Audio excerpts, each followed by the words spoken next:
কান্নাকাটি না, কান্নাকাটি একদম না। এই রে আল্লাহ, চোখ টোক সব ভিজে গেছে। এদিকে আসো, সবাই একটা সালাম দাও জোরে সোরে।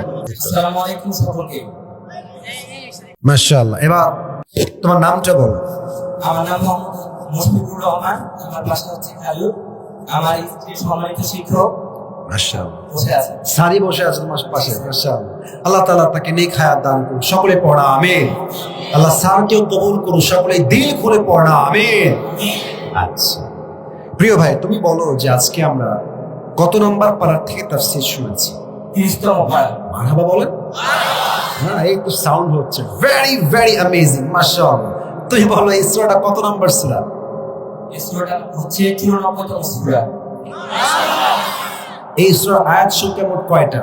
এই সূরার আয়াত সংখ্যা হচ্ছে 8টা। মারহাবা। হ্যাঁ, মার দিব কিন্তু বলে দিতে ওখান থেকে। ঠ্যাং ভেঙে দিব রে। এদিকে তাকাও। এই সূরার রুকু সংখ্যা কয়টা বলো? রুকু সংখ্যা হচ্ছে 1টা। মারহাবা। এই সূরা কি মাদানী না মাক্কি? মাক্কি সূরা। মারহাবা বলেন সবাই। আচ্ছা, এবার তুমি বলো এই সূরা মোট কয় ভাগে বিভক্ত? এই সূরা হচ্ছে মোট 3 ভাগে বিভক্ত। মারহাবা বলেন। প্রথম ভাগ আল্লাহ নবীকে কি কি নিয়ামত দিয়েছেন, তাই না? বলো কি কি নিয়ামত দিয়েছে। খুবই সহজ। নিয়ামত হচ্ছে নবীর পিঠে যে বোঝাগুলো ছিল সেইগুলোকে সব দুশ্চিন্তা মুক্ত। হ্যাঁ, মারহাবা মারহাবা। আরেকটা বলো। দিলকে নবীর দিলটাকে প্রশস্ত করে দিয়েছে। মারহাবা মারহাবা মারহাবা। শেষটা তো একদম সহজ। আমি তো আকাশ বাতাস দিয়ে তুলনা দিতে চাই শেষটা আমার একটা। বলো পারবা পারবা। আকাশ পাতালের চেয়ে সবচেয়ে মর্যাদাবান করেছে। মারহাবা বলেন। ভাই, ও একজন জেনারেল ব্যাকগ্রাউন্ডের ছাত্র, যা পারবে এটাই হচ্ছে নূরুন আলা নূর, আলোর উপরে আলো।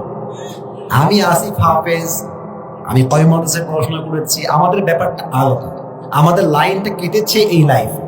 ওর লাইফটা ওই রকম নয়। ও যা বলছে বলেন সবাই মারহাবা। এবার তুমি বলো নবীকে আল্লাহ তাআলা 2 নাম্বার ভাগে কি দিয়েছেন? কষ্টের পরে রয়েছে সুখ। মারহাবা বলেন সবাই। এবার তোমার শেষ কথা, এটা পারলে তুমি প্রশ্নটা মুখস্থ করে ফেলেছো, বলতে পারবা নবীকে 3 নাম্বার আল্লাহ কি গাইডলাইন দিয়েছেন? 2টা গাইডলাইন কি কি ছিল? নির্দেশনা দিয়েছে। হ্যাঁ, কি কি নির্দেশনা দিয়েছিলেন? 1 নাম্বার যে ফ্রেশ মনেগুলো পাবে হ্যাঁ। আল্লাহর রিজকে এটা ব্যয় করতে হবে। হ্যাঁ। যেমন হচ্ছে সুবহানাল্লাহ, আলহামদুলিল্লাহ, লা ইলাহা ইল্লাল্লাহ, আল্লাহু আকবার। মারহাবা মারহাবা মারহাবা। আচ্ছা, শেষ গাইডলাইনটা কি ছিল? খুবই সহজ। শেষ গাইডলাইন হচ্ছে যখন আমরা ভেঙে পড়বো অথবা মন থেকে হতাশাগ্রস্ত হবো, তখন আমাদের পরিবারের লোককে না জানিয়ে আগে আল্লাহ তাআলার নামাজে আল্লাহর কাছে চাইতে হবে, ইনশাআল্লাহ আমাদেরকে দিবেন। হয় নাই মন মতো মারহাবা।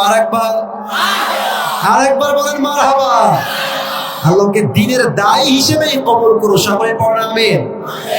ক্লাসে ভালো ছাত্র, ক্লাস 8 পড়ি। ক্লাস 8-এ পড়ো তুমি, ভালো ছাত্র। কারণ ভালো ছাত্র না হলে সব বলতে পারে কেমন? একবার বেঁধেছে ওটা কোনো ব্যাপার না, যা পেরেছে ভালো পেরেছে। মাশাআল্লাহ, অ্যাপ্রিশিয়েটেড। আল্লাহকে ইসলামের খাদেম হিসেবে ওমর ফারুকের মতো কবুল করে সকলে পড়া আমিন। আমি একটা কথা বলতে চাই। হ্যাঁ। আপনি যখন হচ্ছে ফেব্রুয়ারি মাসে হচ্ছে এখানে আসছিলেন, হ্যাঁ। জয়পুর টাকাপাড়া, তখন আমি আসছিলাম, তখন সুযোগ পাই নাই। আজকে ওর রিজিকটা আল্লাহ তাআলাই খুলে দিয়েছে। মারহাবা বলে সবাই। আজকে আসরের নামাজের পর আল্লাহর কাছে দোয়া করছিলাম, আল্লাহ যেন আজকে আমি সমস্ত প্রশ্ন দিয়ে আপনার কাছে উত্তীর্ণ হতে পারি। আচ্ছা, আসো আসো, বুকে আসো, তুমি বুকে আসো, বুকে আসো, বুকে আসো। মাশাআল্লাহ মাশাআল্লাহ মাশাআল্লাহ। ওয়াইলা রব্বিকা ফারগব। কষ্ট দুঃখ মানুষকে নয়, বলবেন কাকে? ও আসর থেকে দোয়া করেছে, ওর চোখ দিয়ে এখনো পানি পড়তেছে যে আমি পাবোই পাবো। তা আমার চোখটা ওর দিকে আগে পড়ছে।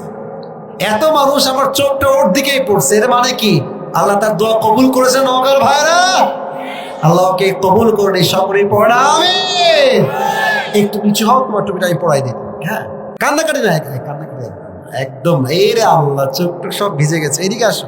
না না, একদম না, একদম না, একদম না, একদম কাঁপাকাপি করো না। মাশাআল্লাহ মাশাআল্লাহ মাশাআল্লাহ মাশাআল্লাহ। বসো, তুমি বসো, আমার সামনে বসো, স্যারের কাছে বসো। স্যার আপনার ছাত্র তো আবে কান্নাকাটি করে ফেলতেছে। আচ্ছা, একদম কাঁপাকাপি করো না। ওকে যে টুপিটা দিয়েছি, এটা শুধু টুপি না, তাকে আমি ভালোবাসার সঙ্গে পরিয়ে দিই যুবক ভাইরা। ঠিক আছে না তো যুবক ভাইরা? ও সম্মান পাওয়ার যোগ্য। ও আসলে তাফসীর ভাই বলা সহজ না। তাফসীর বলতে গেলে মেধা লাগে। এই যে আমি তাফসীরটা করেছি আজকে, বিশ্বাস করেন আমি বিকাল থেকে নিয়ে মাথায় আমার ঘুরছে কার পরে কোনটা। বিশ্বাস করবেন, আমি যখন গোসল করি আমার মাথায় ঘুরে কার পরে কোনটা। কারণ তাফসীর বলতে গেলে জাস্ট মুখ দিয়ে বললে হয় না, ব্রেন দিয়ে বুঝে শুনে তাফসীর করতে হয়। ঠিক কিনা বলে?